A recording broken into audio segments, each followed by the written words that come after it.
Hey guys, welcome back to the channel. Welcome to another video. We're talking about the big breaking news today that Tottenham and Everton have agreed a deal in principle for Spurs to go on and sign the Brazilian winger known as Richarlison. We've known about Richarlison this transfer window. We know that he's been casting his eye over a potential move to a Champions League club. We know that Everton don't really want to stand in his way. We know that obviously they were facing a bit of a losing battle in that aspect, given Everton's season and the fact that obviously he wants to be playing Champions League football. And it seems that Richarlison's got his wish and that a deal is moving ever closer for him to be signing for Tottenham and therefore become Tottenham's fourth newest acquisition of the summer. Chelsea's name was also mentioned too, but it seems that Spurs have won the race and that they are going to get the Brazilian this summer. We're going to be talking about this move that, although isn't done and dusted right now, looks to be moving ever closer to be coming to fruition and to materialising properly. We're going to be talking about this move. We're going to be talking about what it means for Tottenham, what it means for Everton, what it means for Richarlison, and what it means for everybody else in between. But before we get into all of that, I would like to remind you all to please like the video and also subscribe if you're new. Both things will always and forever be greatly appreciated. But for now, let's get into this story. It's a very interesting story. It was broken very early this morning by one David Ornstein. He took to Twitter to say Richarlison scheduled to undergo a medical today after Tottenham struck agreement in principle with Everton overnight to sign 25-year-old, fee 50 million plus 10 million pounds in add-ons, but talks continue today to establish final price. Personal terms agreed. So it's the typical personal terms agreed with the player, and then the clubs negotiate to try and find a suitable price for all parties involved. And like he said, it seems that this deal isn't completely all done and dusted right now. There's still a bit of a way to go before it can get to that point, but it does seem that everything is in place for this move to eventually materialise, and all we're waiting for are the final details to be wrapped up by the clubs before a medical can then take place, and then the official unveiling of Richarlison in a Tottenham shirt. And of course, for Tottenham, this signals another big move for them in the transfer window in terms of money this window, following the signings, of course, of Ivan Perisic, Fraser Forster, and of course Yves Bissouma. Richarlison could become the fourth newest signing of the summer to walk through the door at the Tottenham Hotspur Stadium this transfer window. There are also other names that are being floated around still. Tottenham's business looks far from over. You've of course got the DJ Spence story, which has gone a little bit quiet in recent days, but I still imagine is being worked on in the background.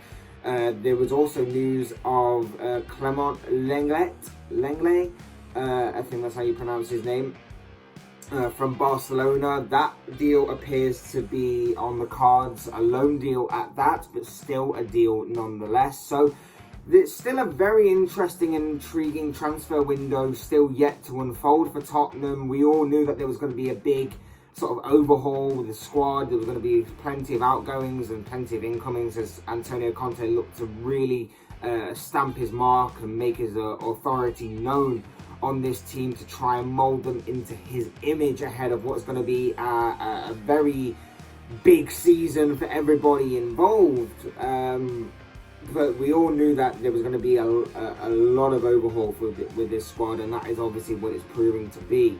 Richarlison would just be a part of that overhaul of a squad. On Richarlison, look, since arriving at Goodison Park back in 2018, he has made 152 appearances for the club. He's scored 53 goals and assisted 14 times. He's managed to rack up between 10 to 15 Premier League goal contributions, goals and assists, in that time as well, consecutively and consistently from season to season for the club, which looks good in that aspect. I just personally think that this could be a good signing for Spurs in terms of squad depth. and not very much else. It may seem harsh for me to say that. It may seem harsh for me to think that I don't really believe Richarlison's all that or worth the kind of money that Spurs are throwing around. But that's just my opinion. I genuinely think that Richarlison thinks he's better than what he actually is. I think he gets a little bit overhyped and a little bit overrated, particularly by certain Everton fans right now.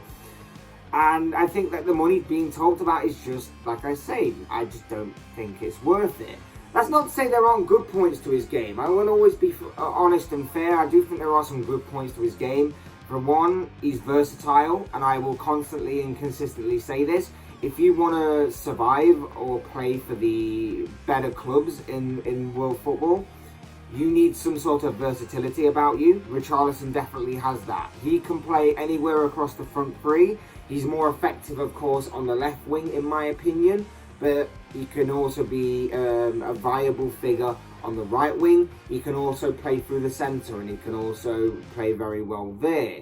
He's got good technical ability. He's got that typical kind of Brazilian flair and Brazilian magic. He's skillful, he's tricky at times, and on his day, he can be a handful from the majority of defences. I'm not taking that away from him. His movement and his pace and, like I say, that Brazilian flair and magic that he possesses make him a very difficult customer for any sort of defence. I don't deny that. My problem with him is that I find him to be too inconsistent. I find him to be too inconsistent, and when you need him to turn up, sometimes he doesn't.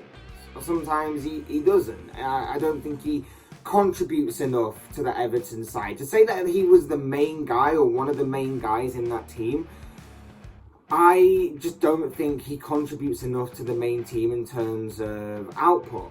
I don't think that his output reflects his value or the money that's being talked about in this transfer.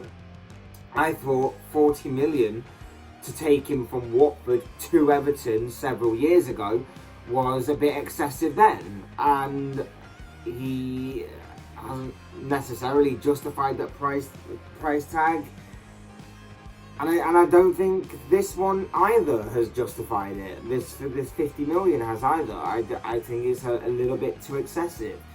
Away from the inconsistency, I find him to be mardy. I find him to be easy to wind up, easy to rattle. I think that he's a bit narcissistic. I think that I just think he thinks he's better than what he is, and I see him going to ground often. I see him, like I say, not turn up to big games in certain points.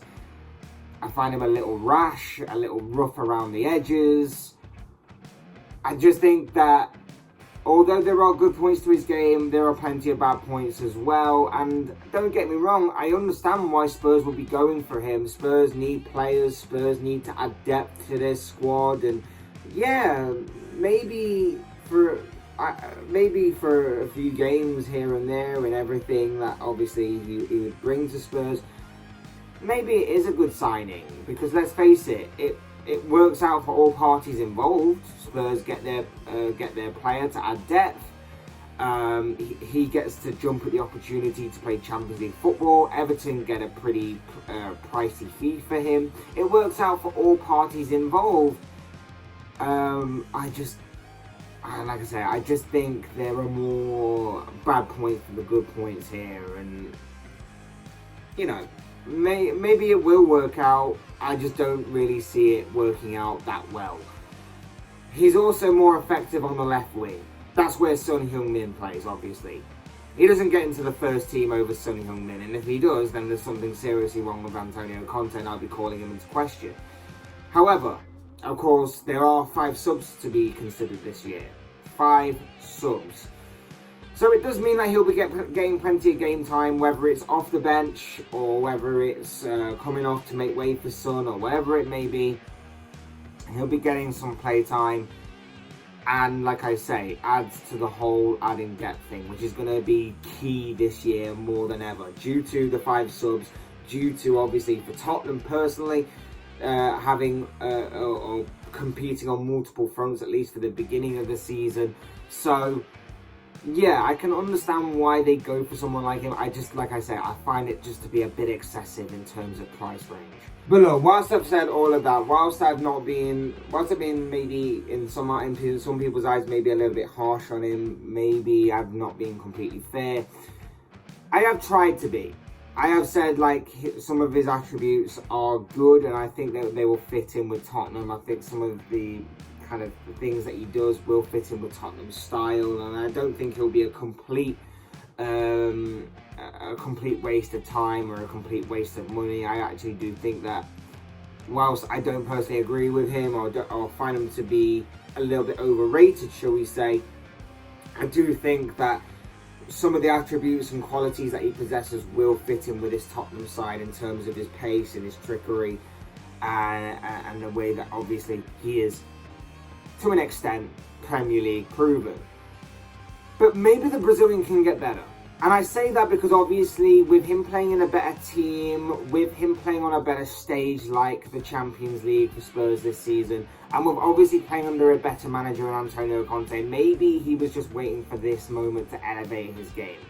We know about Antonio Conte. We know that he can make even the most average of players look even better than what they actually are. And I may not necessarily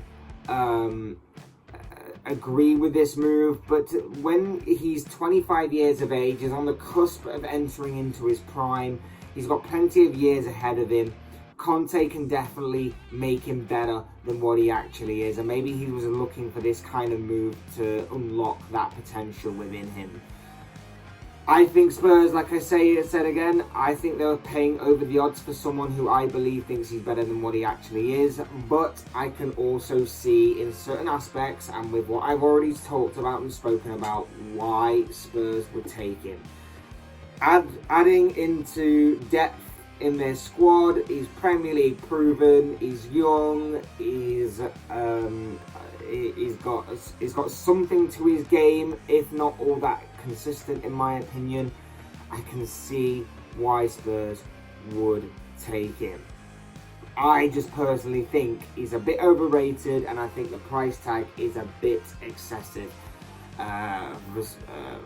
for a player of his consistency and ability. But those are just the thoughts, comments, opinions, predictions, whatever you want to call it, of this guy. I want to know what you guys think. What do you make of this news story? What do you make of Tottenham and Everton agreeing a fee for Richarlison? It does seem only a matter of time before this deal does get confirmed and cross the line, and that we will be seeing Richarlison in a Tottenham shirt. What do you make of this deal? What are your own thoughts, your comments, opinions, predictions, whatever you want to call it, on this news story? I'd love to read them all down below in the comment section. It would make it interesting reading, I'm sure. Otherwise, hit that like button on the way out if you enjoyed the video. Subscribe if you're new, want to see more content like this. Both things always in front would be greatly appreciated. And as always, thank you all so much for watching and listening. I've been Fletch. This has been another Fletch Talks video. I will see you all again soon in another video.